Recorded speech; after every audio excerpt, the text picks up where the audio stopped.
పద్మశ్రీ పురస్కారం దక్కడంపై సీనియర్ నటుడు మాజీ ఎంపీ మురళీమోహన్ హర్షం వ్యక్తం చేశారు.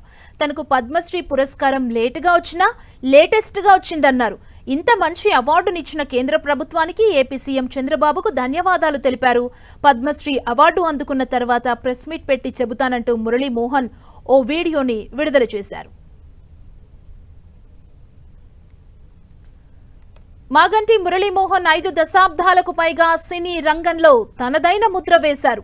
నటుడిగానే కాకుండా నిర్మాతగా కూడా ఎన్నో సందేశాత్మక చిత్రాలను అందించారు. జగమే మాయా చిత్రంతో నటుడిగా అరంగేట్రం చేసిన మురళీమోహన్ క్రమశిక్షణ గల నటుడిగా పేరు తెచ్చుకొని 350కి పైగా సినిమాల్లో నటించారు. మురళీమోహన్ కేవలం హీరోగానే కాకుండా సహాయ నటుడిగా, విలన్గా కూడా రాణించి తన బహుముఖ ప్రజ్ఞను చాటుకున్నారు. 80వ దశకంలో ఎంతో బిజీగా ఉంటూనే నాణ్యమైన చిత్రాలను ప్రేక్షకులకు అందించడంలో ముందుండేవారు. ఆయన నటించిన చిత్రాల్లో కుటుంబ విలువలకు పెద్దపీట వేయడం వల్ల మహిళా ప్రేక్షకులు ఆయనను బాగా ఆదరించారు. కేవలం వెండి తెరకే పరిమితం కాకుండా బుల్లితెరపై కూడా కీలక పాత్రలు పోషించి ఇంటింటికి చేరువయ్యారు మురళీమోహన్.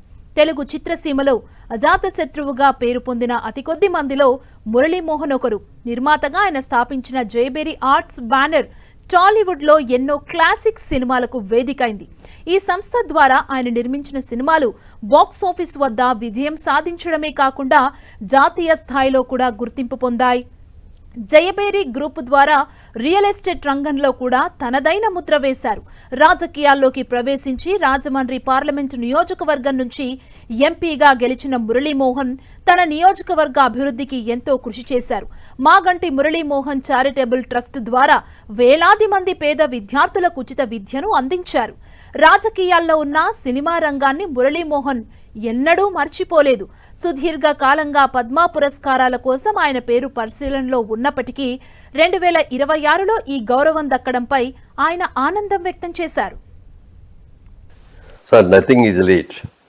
ఇట్ ఈస్ లేట్గా వచ్చిన లేటెస్ట్గా వచ్చిందండి అని చెప్పి, ఎందుకంటే అన్నీ మనం అనుకున్నప్పుడే రావు. తర్వాత ఏదైనా చెట్టుకు పండుగ చూసి కోసుకుందాం అన్నప్పుడు దొరికితే దాని అందం అప్పుడుతోటే పోద్ది. దొరకలేదని ఎదురు చూసిన తర్వాత దొరికితే దానికి వాల్యూ ఎక్కువ ఉంటుంది. ఇది కూడా నేను అలాగే ఫీల్ అవుతున్నాను. చాలా చాలా సంతోషంగా ఉంది. మిత్రులందరికీ కూడా నా శుభాకాంక్షలు తెలియజేస్తున్నాను.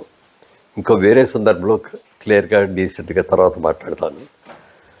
ఇంత మంచి అవార్డు వచ్చినందుకు ఇచ్చినటువంటి నరేంద్ర మోడీ గారి, ప్రధానమంత్రి నరేంద్ర మోడీ గారికి, అలాగే ఆంధ్రప్రదేశ్ ముఖ్యమంత్రి చంద్రబాబు నాయుడు గారికి, తెలంగాణ రాష్ట్ర ముఖ్యమంత్రి రేవంత్ రెడ్డి గారికి, అలాగే మా చలనచిత్ర పరిశ్రమలో ఉన్న అందరి ప్రముఖులకి, అందరి సహకారంతో, అలాగే అందరి పాత్రికేయ మిత్రులతోటి వాళ్ళందరికీ కూడా నా హృదయపూర్వకంగా నా శుభాకాంక్షలు తెలియజేస్తున్నాను.